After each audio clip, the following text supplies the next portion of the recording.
En las últimas horas, una funcionaria de la Cancillería le informó que no le renovarán su contrato.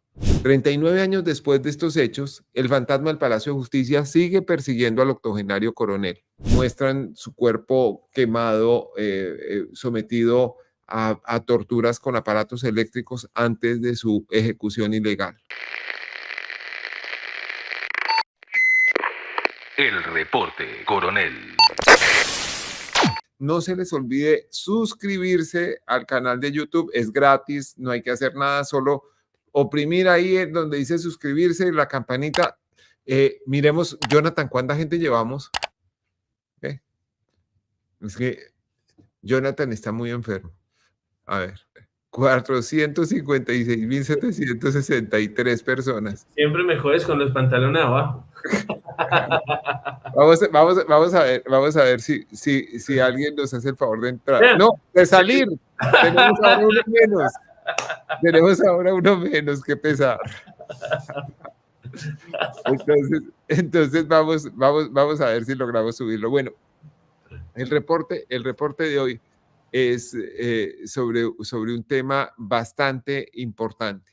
En unos minutos empieza aquí en Miami un proceso, una audiencia para un proceso muy, muy importante.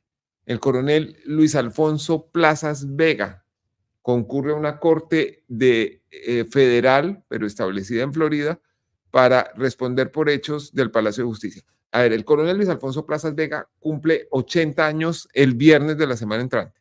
Para refrescar la memoria de los colombianos y presentarlo ante las nuevas generaciones, debo decir que él era el comandante de la Escuela de Caballería del Ejército, la guarnición encargada de recuperar el Palacio de Justicia en 1985, cuando fue criminalmente tomado por la entonces guerrilla del M-19.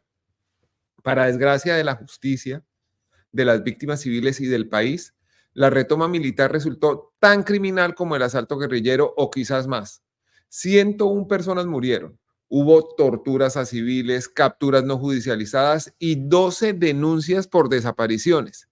El coronel Plazas Vega, que no fue el único ni el más alto oficial involucrado en estos hechos, se volvió la figura más emblemática por la acción de los vehículos de ataque, los llamados tanques Cascabel y Urutú, que dispararon contra el palacio, entraron rompiendo la puerta principal y doblegaron a los asaltantes. La acción de recuperación era legítima, pero no así los métodos. Las sentencias de los organismos internacionales determinaron que hubo un uso desproporcionado de la fuerza por parte de los militares y un ataque indiscriminado que no respetó los derechos humanos y terminó matando a civiles, incluyendo al presidente de la Corte Suprema de Justicia de la época, el doctor Alfonso Reyes Echandía, y a 10 magistrados más titulares del Consejo de Estado y de la Corte Suprema.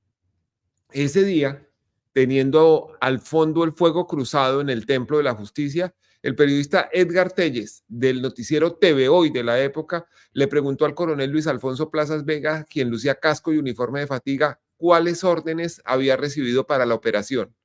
La respuesta de Plazas Vega pasó a la historia y lo convirtió en una celebridad. Defender la democracia, maestro, fue su respuesta.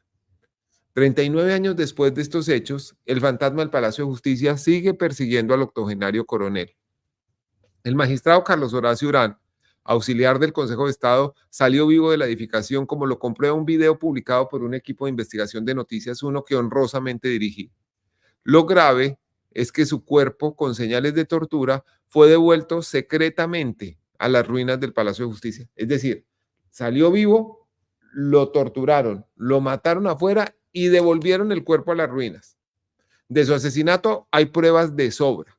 En las bóvedas del Cantón Norte, la instalación militar, la entonces fiscal Ángela María Buitrago encontró un listado de guerrilleros del M-19 dados de baja en el Palacio de Justicia. Allí, al lado de reales guerrilleros, aparecían los nombres de 3 altos funcionarios judiciales, entre ellos el del magistrado Carlos Horacio Urán. También encontraron escondida entre los archivos militares la billetera del magistrado asesinado. Las autopsias, porque fueron varias, ya que el cuerpo del magistrado Urán fue exhumado años después, determinaron que fue muerto con un tiro de gracia, no de fusil, sino de pistola, un arma que solo usan los oficiales. Un tiro de pistola disparado a quemarropa en su cabeza.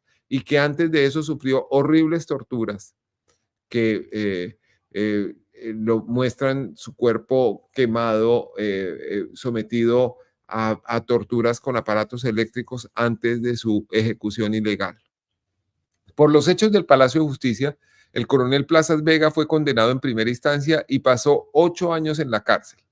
Sin embargo, la Corte Suprema de Justicia lo absolvió y poco después de esa sentencia decidió establecerse en Weston, Florida, con su esposa, doña Tania Vega, hija del general Miguel Vega Uribe, quien, por cierto, era el ministro de la Defensa Nacional para los días de la toma y la contratoma del Palacio de Justicia. Doña Tania Vega fue senadora por el Partido Centro Democrático, que tiene fuertes vínculos con el Partido Republicano de Estados Unidos. El proceso que afronta Plazas nace de una denuncia civil interpuesta por 3 hijas del asesinado magistrado Carlos Horacio Urán, Mayré, Xiomara y Elena Urán Videgaín, quien además representa a su padre.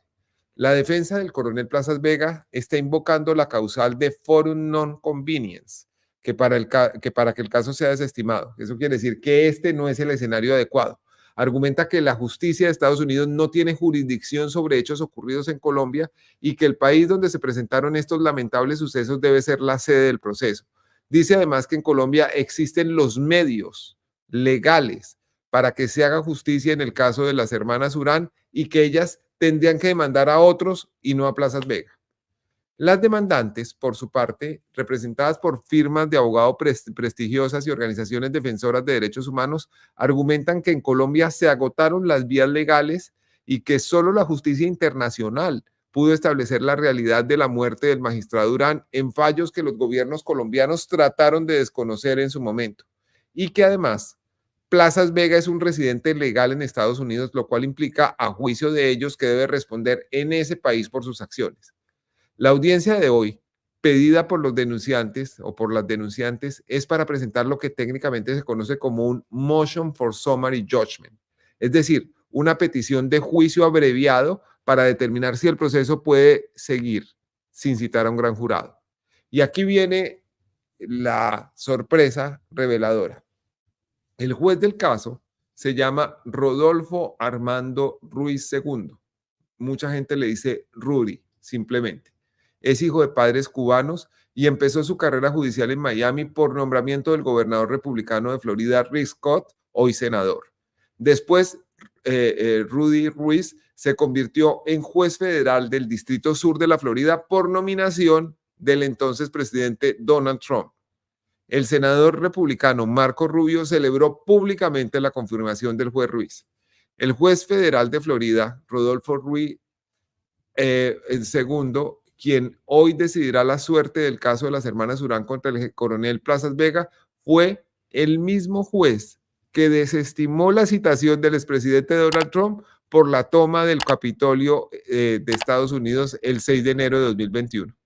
¿Qué creen ustedes que pasará? Bueno, hay un bonus track. Hace unos días aquí en el reporte, ustedes la vieron, Elena Urán Videgaín manifestó con sinceridad que estaba en desacuerdo con la pretensión del presidente Gustavo Petro de reivindicar al M-19 sus banderas y sus causas, pasando por alto los sentimientos de sus víctimas. Aclaró ella que, aunque todo indica que su padre murió a manos de los militares, no se puede desconocer la responsabilidad del M-19 en la toma del Palacio de Justicia y otros hechos violentos. Hace unos días, El Espectador publicó la firme carta de la señora Urán al presidente Petro, sosteniendo que la reivindicación de las acciones y banderas del M-19 no contribuye a la paz ni a la reconciliación. La carta no ha merecido respuesta.